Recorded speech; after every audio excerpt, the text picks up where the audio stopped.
My parents skipped my graduation for my sister's prom. I stood on that stage, cap in hand, staring at the empty chairs marked reserved for family, and the applause around me sounded like static. That night, my phone buzzed, not a "we're proud of you," but a text from my mom. Asterisk sent $2,000 for your sister's hair and dress. Asterisk I stared at the screen, numb, until something in me finally broke. 3 days later, another text arrived. Asterisk you're no longer family. Asterisk I thought that was the end of it until the night of her prom when the truth came out in front of everyone.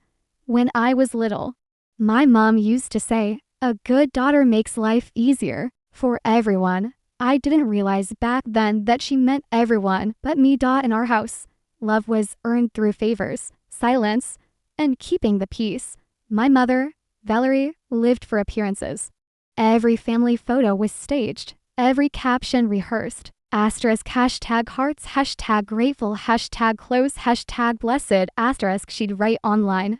Even if we just argued about something petty like me leaving my shoes by the door. My father, Richard, would sip his coffee and mutter, let's not make this a fight, like that solved anything. And then there was Amber, baby girl, the sparkle of her social media posts, the one who never heard the word no.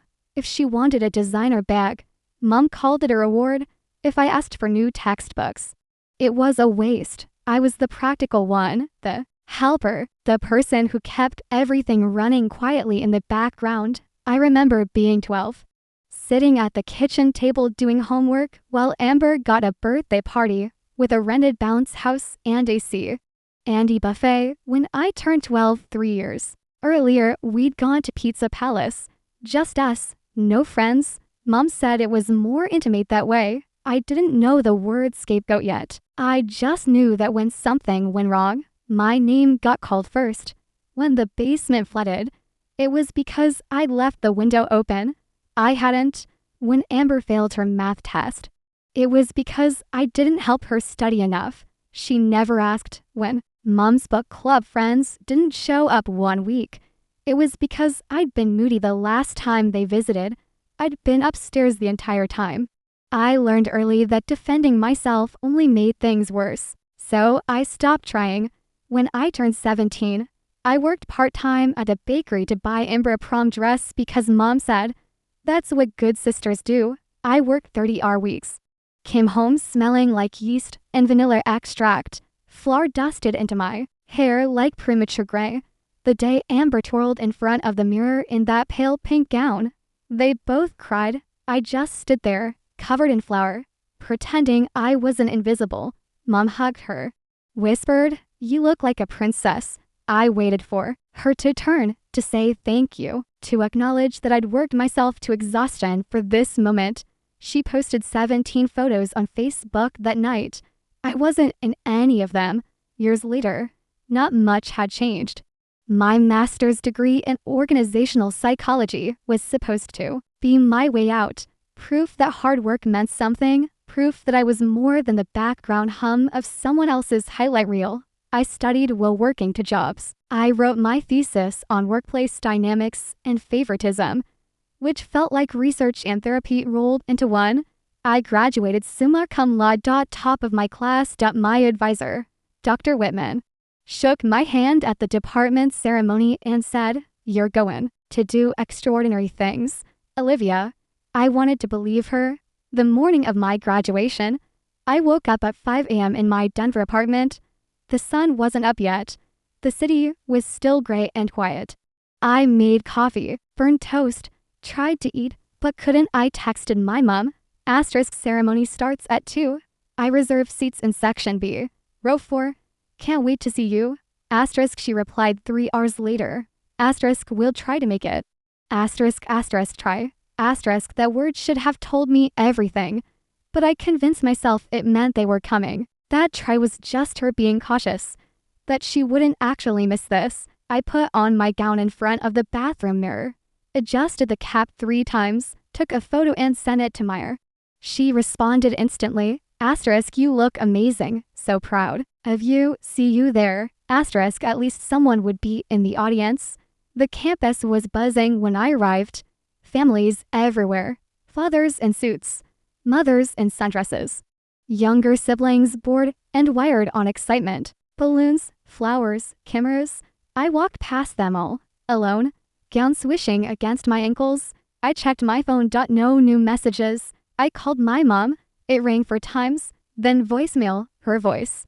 Sugary and rehearsed. Asterisk, you've reached Valerie Hart. Leave a message and I'll get back to you. Asterisk, I didn't leave one. I called my dad. Same thing, voicemail. Then I saw it, a notification. My mother had posted on Facebook. My stomach dropped. I opened the app. There she was, standing in front of a boutique, arm around Amber, both of them grinning. The caption read, asterisk, big day for my baby. Prom dress shopping with my girl. Time flies. So blessed to be her mom. Asterisk posted 20 minutes ago. I stared at the screen until the words blurred. They weren't coming. They were 2 hours away, shopping for a prom that was still 3 days out. And they weren't coming. I sat down on a bench outside the hall, put my head in my hands, tried to breathe through the tightness in my chest.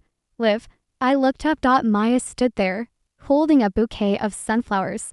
Prize went soft the second she saw my face.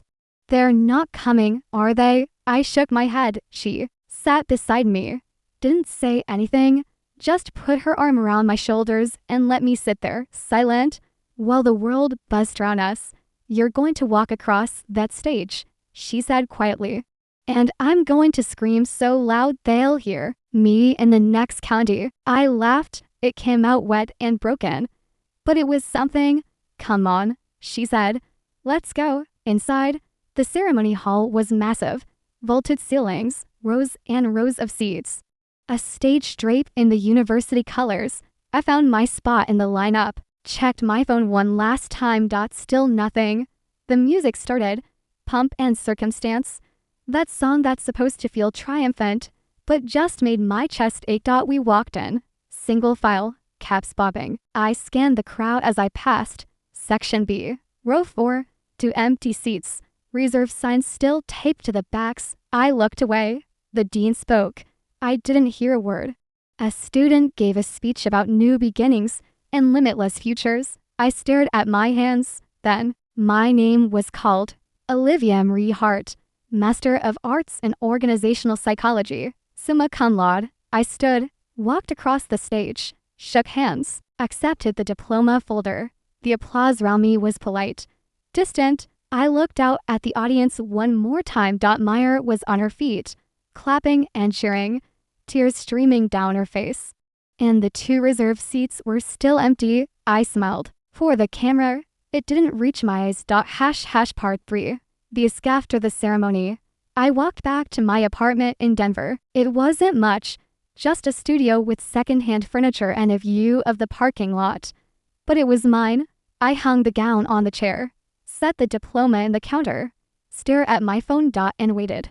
An hour passed. At 6 p.m., Maya texted, asterisk, dinner, my treat. You deserve it. Asterisk, I typed back, asterisk, rain check. I just need to be alone. Asterisk, asterisk, you sure? Asterisk, asterisk, yeah. Asterisk, asterisk, okay. But I'm calling you later. Love you. Asterisk, asterisk, love you to . Asterisk, at midnight. My phone buzzed again. Meyer, asterisk, your mom just posted Amber's prom stuff on Facebook. Caption says, so proud of my baby girl. I'm furious. Please tell me you're okay. Asterisk, I opened Facebook. Sure enough, another post. Amber in front of a mirror, holding a silver dress. The caption, asterisk, so proud of my baby girl. Some people forget what real family pride looks like. Asterisk, I read it 3 times. Asterisk, some people forget what real family pride looks like. Asterisk, the implication was clear. She was talking about me. I didn't reply to Meyer. I just sat there, phone in hand, feeling something shift inside me. I had spent my whole life chasing their approval. That night, under the flickering kitchen light, I realized I didn't need it anymore. The next morning, sunlight cut through my blinds like it had something to prove. I poured stale coffee into a chipped mug and tried not to check my phone. I failed. There it was, a new message from my mother. Asterisk need $2,000 for Amber's prom, hair, makeup, limo, dress alterations.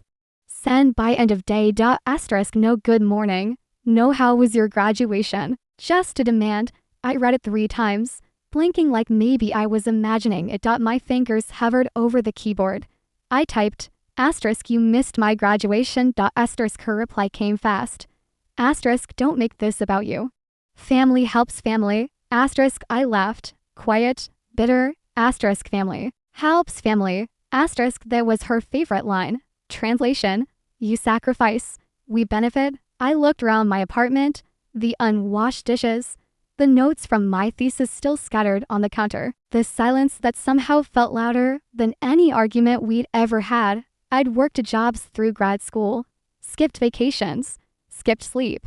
Lived on ramen and hoped just to make things easier for them. And now she wanted $2,000 for a night of curls and glitter. My phone buzzed again. Meyer, asterisk you okay? Asterisk I sent her a screenshot of my mother's messages.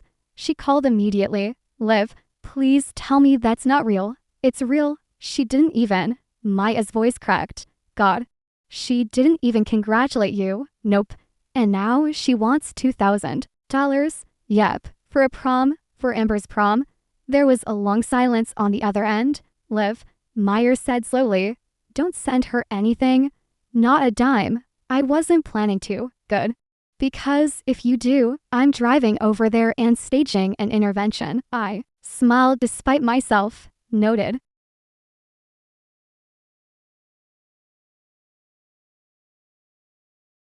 That was her favorite line. Translation, you sacrifice. We benefit. I looked around my apartment. The unwashed dishes. The notes from my thesis still scattered on the counter. The silence that somehow felt louder than any argument we'd ever had. I'd worked jobs through grad school, skipped vacations, skipped sleep, lived on ramen, and hoped just to make things easier for them. And now she wanted $2,000 for a night of coals and glitter. My phone buzzed again. Meyer, asterisk you okay? Asterisk I sent her a screenshot of my mother's messages. She called immediately. Liv, please tell me that's not real. It's real. She didn't even. Maya's voice cracked. God, she didn't even congratulate you. Nope. And now she wants $2,000. Yep. For a prom, for Amber's prom. There was a long silence on the other end. Liv, Meyer said slowly, don't send her anything. Not a dime. I wasn't planning to. Good. Because if you do, I'm driving over there and staging an intervention. I smiled despite myself. Noted. I'm serious. You don't owe them anything. I know, do you? I paused. I'm starting to. Hours passed. I ignored every vibration, every little buzz from my phone. But when I finally checked, there were more texts. This time from Dad. Asterisk please don't ruin this for your sister. She's been looking forward to it. Asterisk that was the moment I realized it wasn't just Mom. It was all of them. I opened my banking app, scrolled to the old education account, the one Mom still had access to. She'd set it up years ago when I started undergrad for tuition and emergencies. She'd said I hadn't touched it since graduating. There was still money in there, savings from scholarships I hadn't needed, refunds from semesters where I'd worked enough to cover books. The balance looked lower than I remembered. I frowned. Click into the transaction history. My stomach turned. Payments labeled asterisk event rental, asterisk floral service, asterisk dress boutique, asterisk emerald gown alterations, asterisk all within the last 2 weeks. She'd already started using my funds. I felt my pulse in my ears. There was no confrontation, no screaming, just a quiet, steady decision. I called the bank, waited on hold, gave them the account number. The operator asked, would you like to remove the secondary user? I said, yes. My voice didn't shake. Can I confirm the name of the user you'd like to remove? Valerie Hart. And you're the primary account holder? Yes. All right. Ms. Hart, this will take effect immediately. Is there anything else I can help you with today? No. That's all. Thank you for calling. I hung up. Stared at the confirmation email that popped up 2 minutes later. Asterisk access revoked. Valerie Hart removed from account ending in 4739. Asterisk I took a screenshot, saved it. Then I typed a single message to my mother. Asterisk no. Asterisk just that. Minutes later, the screen lit up again. Asterisk you're no longer family. Asterisk I stared at those words until they blurred. The air felt thin. My throat burned. Then something inside me, something that had been breaking for years, finally went still. I deleted the chat, locked my phone. And whispered to no one. Good. I didn't cry. Not right away. I just sat there, staring at the blank wall across from me, letting those four words echo until they lost their meaning. Asterisk you're no longer family. Asterisk it should have hurt more than it did. But mostly, I felt empty, like the house had finally burned down and I was just standing in the ashes, too tired to care. My phone buzzed again. Dad. I didn't answer, but his voicemail played automatically. Liv, your mother's upset. Don't take what she said so seriously. You know how she gets. I closed my eyes. That sentence asterisk you know how she gets asterisk had been the soundtrack of my childhood. The excuse, the escape hatch, the reason nothing ever changed. I got up, walked to the sink, dumped my untouched coffee. The sound of it hitting the porcelain was sharp, final. Then I grabbed my laptop and opened the browser. The old education account was still linked, still labeled asterisk Olivia Hart Scholarship Fund. Asterisk my name on top. My mother's access now revoked right beneath it. I scrolled through the transaction list one more time. $600 to Emerald Gown Boutique. $900 to Plaza Hotel Catering. $400 labeled Beauty, Lounge and Spa. $350 to Elite Limousine Service. All processed within the past week. She hadn't even waited for permission. She'd already taken everything she wanted. For a moment, I just stared at the screen, my heart thudding slow and heavy. Then my cursor hovered over the final option. Asterisk download full transaction history. Asterisk I clicked. The PDF saved to my desktop. Proof. Clean, precise, undeniable. A message from Myra appeared. Asterisk how are you holding up? Asterisk I typed back. Asterisk lighter. Asterisk she sent a heart emoji. Then, asterisk you did the right thing. Don't let them guilt you again. Asterisk I didn't plan what came next. I didn't need to. Prom night was 2 days away. My mother had no idea the account was closed. She would show up, smiling for the cameras, proud of her perfect night, unaware that the spotlight she loved so much was about to expose her. For the first time, I wasn't scared of her reaction. I was curious. The Denver Plaza looked like a chandelier had decided to become a building. Glass, gold, soft uplights crawling up marble columns. Limos fed a stream of teenagers in glitter and tuxes to the red carpet entrance. Parents hovered with phones up, recording proof of a perfect life. I walked past the revolving doors with my hands in my coat pockets and the confirmation email open on my phone. Asterisk access revoked. Valerie Hart removed. Timestamp 8:47 p.m. Asterisk clean. Precise. I could have gone home. I didn't. I found a cafe across the street, sat by the window, ordered water. And watched through the glass.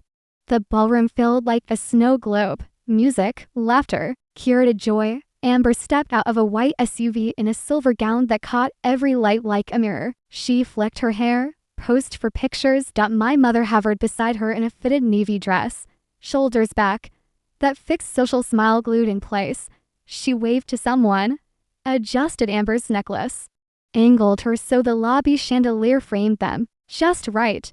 Even from here, I knew the caption she was already drafting. Asterisk proud doesn't begin to cover it. Asterisk I sipped water and glanced at the time. 7:42 p.m. Transactions for events this size usually ran on a schedule. Deposit earlier in the week. Final charge at check-in or before the big moment. The bank had told me what would happen when a charge hit a dead authorization. Nothing dramatic. Just a decline. A bland little word that closes doors. The band slid into a slow pop ballad. Teens drifted to the dance floor. Arms awkward, faces earnest. Through the window, Valerie moved like a stage manager, whispering to the MC, to a coordinator, to a server carrying a tray of pink drinks. She looked like the woman she believed herself to be, the engine of the evening. The cafe door chimed. To hotel staff in black vests rushed in to grab more napkins. One of them spoke into a headset, voice low. They were behind schedule on something. The server's eyes flashed past me like mercury.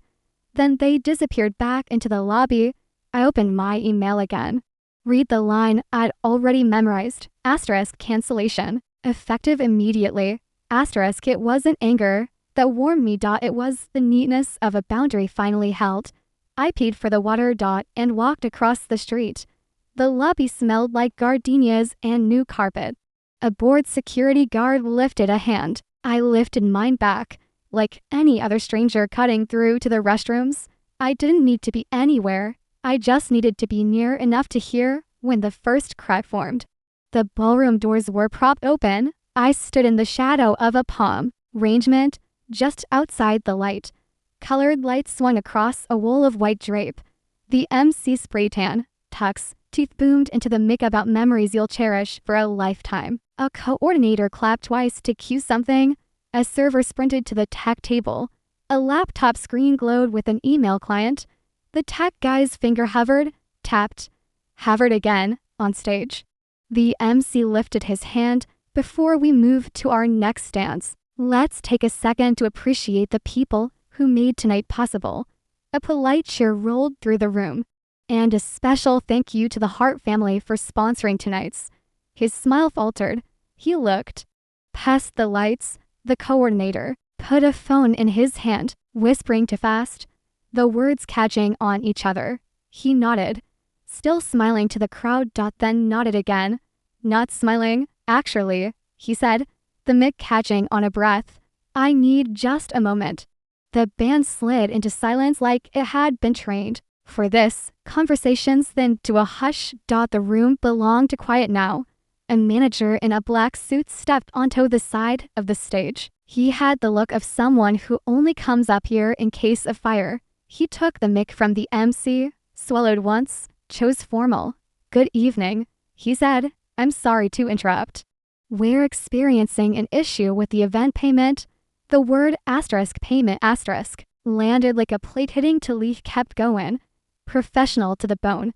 We just attempted to run the final authorization for tonight's venue and services. It was declined. The word fell like a second plate. He kept going. For transparency, our system shows the cardholder name on file as Olivia Hart. 100 heads pivoted like a flock. I felt the air shift toward me. Though I stood in the dark, Valerie's neck snapped toward the manager. She raised her chin, smiled. The kind of smile that's all structure, no warmth. That's my older daughter, she said, voice bright with fury masquerading as charm. She set up the education account years ago for family expenses. There must be a mistake. The manager didn't argue. He held up his phone. Screen tilted just enough for the front tables to see. We have an email confirmation of cancellation, he said, signed by Olivia Hart. Timestamp 2 nights ago. He read the time. He read the subject. Line, asterisk authorization removal request. Account for 1,739. Asterisk sound doesn't vanish in a room that big. It compresses. It becomes whispers with sharp edges. Someone near the stage said, oh my god, someone else. Isn't that her sister? Amber stood beside the stage stairs, clutching her bouquet, eyes as wide as the rhinestones on her dress. Mom, she said, half whisper, half warning. Valerie's smile died the way a candle dies when you close the lid. She reached for the mic. The manager took a step back. We'll resolve this privately, she said, her voice slipping out of its casing. My daughter deserves her night. The manager nodded. Regret, a muscle he'd used before. We'll resume as soon as the balance is settled. Valerie turned to the coordinator. Run it again. She turned to a man in a headset. Now, they tried. Of course they did. The tech table hummed. Screens refreshed. The band pretended to tune. A teenager coughed into his sleeve. The second decline came with a soft electronic chime no one could hear. Then a third. then a fourth. Each little failure pushing the truth closer to the center of the room. Amber's lip trembled. Mom, she said again. Smaller. Valerie finally looked out at the crowd. Parents she knew, parents she'd lectured about charity auctions and bake sales. Mothers she'd told how to dress, fathers she'd cornered about sponsorship tiers. For the first time all night, she saw them seeing her. Where is Olivia? Someone asked, too loud. Isn't she the one with the degree? It wasn't meant for me, but my feet moved anyway. I stepped out of the shadow and into the fringe of light at the back. Valerie found me like a compass finds north. You, she said. It wasn't a greeting. It was an accusation with pearls. Part 8. The reckoning kept my hands in my coat pockets. Me, I said quietly, you're doing this. Her voice cracked on the edge of control. You're humiliating your sister. No, I said. You did. When you used my account without asking. She took a step forward. The kind you take when you think volume will make you right. I raised you. I fed you. I gave you everything. This isn't a courtroom, the manager said gently. But he let us stand in the open anyway. Because the room was already our witness. Family helps family, Valerie said. And the phrase tasted like rest. I nodded toward the stage. That's what I was told. For years, the MC tried to rescue the moment. Why don't we, take a short intermission? But it was too late for tidy transitions. Phones were up everywhere. Some aimed at me. More at Valerie. A few at Amber. Her mascara cutting dark roads down her cheeks. Valerie lunged for a narrative. She's jealous, she told the nearest table, voice pitching higher. She's always been jealous. She can't stand that her sister. Stop, Amber said it. It wasn't loud. But it cut. Just stop. Valerie blinked. Thrown by the wrong person. Revolting. Amber had the bouquet like a life jacket. Did you use her money? She asked. Valerie didn't answer. She couldn't say yes. She couldn't say no. She ran out of verbs. The manager cleared his throat. We can proceed if another payment method is provided. He was merciful enough not to say asterisk immediately. Asterisk. Richard appeared at Valerie's shoulder, looking like he'd sprinted from the parking garage. He wasn't dressed for cameras. He was dressed like a man who'd been called after the fire started. Val, he murmured, let's step outside. She swatted his hand away without looking. We are not stepping anywhere. He looked at me across the distance. His eyes were wet and tired. Liv, he said softly, please. I had nothing for him. Not anger, not pity. Just the stillness I'd earned. The coordinator whispered something to the manager, who nodded and addressed the room again. We'll take a 15-minute intermission, he said. Snacks and water are available in the foyer. The lights brightened. The spell broke. Clusters formed instantly. Parents, students, whispers sprinting faster than people could walk. The ballroom became a rumor with walls. Valerie turned back to me. You think you're righteous? She hissed, low, enough for only a few to hear. You think this makes you better. I think it makes me done. She stared at me like if she focused hard enough, she could turn me back into the girl who bought a dress with bakery tips and flour on her knuckles. But that girl was gone, buried under years of neat, quiet compliance. You're no longer family, she said again, trying to make the curse stick where it had failed before. I smelled. Without joy. You texted that days ago. Amber started to cry. The way people cry when they finally notice gravity. She looked at the crowd, then at me. Can we fix it? She asked. A child in a woman's dress. You can pay for what you wanted. I said, that's all. Valerie's mouth bent to a blade. Her phone flashed. Her card failed again in her banking app. I saw it in her eyes. She turned to Richard. Do something? He took his wallet out like a reflex. Then put it back, because a reflex won't cover a ballroom. He looked at me, then at the manager. We'll figure this out, he said. And it was the truest sentence he spoke all night. I stepped backward, out of the light, back into the shadow where I belonged to myself. Behind me, a couple of kids were whispering, is that her sister, dude? The mom signed the removal email. No way. At the doorway, I paused. The band tested a chord. The MC flipped through his note cards like maybe one had instructions for this. Valerie stood statue still, a queen without a throne, while Amber's friends led her off stage, murmuring apologies that weren't theirs to give. I didn't raise my voice. I didn't deliver a speech. I walked past the lobby flowers and out into night air that smelled like after rain and city stone. The glass reflected the ballroom for a second, then gave me back my own shape. People think payback is loud. Sometimes it's just the volume turning down on the person who used to control the room. Across the street, the cafe lights flickered, and notifications slid across my phone. A system message I'd set to forward from my bank. Asterisk attempted charge declined. Merchant. Dinner Plaza events. Amount $1,847. Asterisk it listed the vendor and the time. Then another. Asterisk attempted charge declined. Merchant. Elite limousine service. Amount $385. Asterisk and another. Asterisk attempted charge declined. Merchant. Beauty lounge and spa. Amount $420. Asterisk each one a period at the end of a sentence I'd been writing since I was 17. I looked through the hotel windows one last time. The MC was back at the mic, trying to sound cheerful while announcing refreshments in a foyer. Teens in sequins shuffled toward doors, their eyes wide, their whispers bright.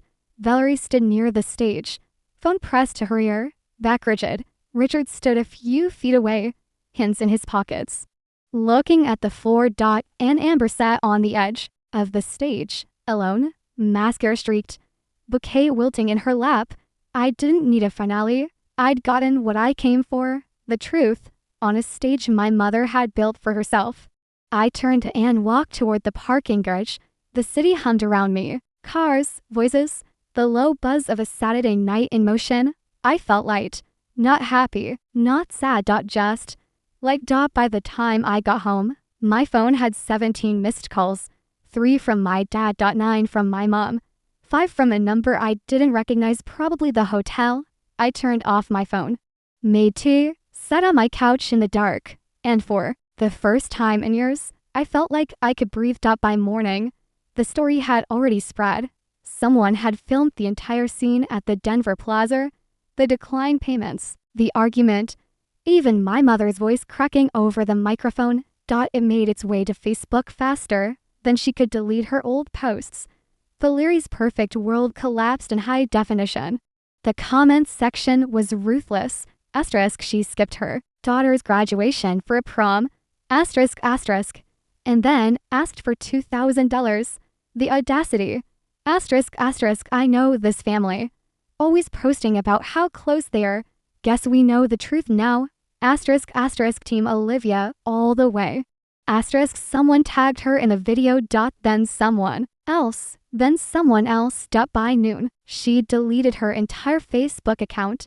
The other parents stopped returning her calls. Amber's friends untagged the photos from prom night. The prom committee issued a public statement calling it an unfortunate misunderstanding. But everyone knew the truth. My phone started buzzing again around 2 p.m. I turned it back on to find 43 notifications. Messages from old classmates I hadn't spoken to in years. Asterisk just saw what happened. Are you okay? Asterisk asterisk your mom has always been like that. I'm sorry. Asterisk asterisk you're brave for standing up to her. Asterisk and then, buried in the noise, a message from Amber. Asterisk I'm sorry. Asterisk just that. I stared at it for a long time. Typed a reply, deleted it, typed another. Finally, I settled on. Asterisk for what? Asterisk 3 dots appeared, disappeared, appeared again. Asterisk for not seeing it sooner, for letting them treat you like that, for everything. Asterisk I wanted to be angry. I wanted to tell her it was too late. But the truth was, Amber had been just as trapped as I was, just in a different cage. I typed, asterisk you were a kid. It's not your fault. Asterisk asterisk can we talk? Sometime. Asterisk I thought about it. Asterisk maybe. Not now. But maybe. Asterisk asterisk okay. Asterisk.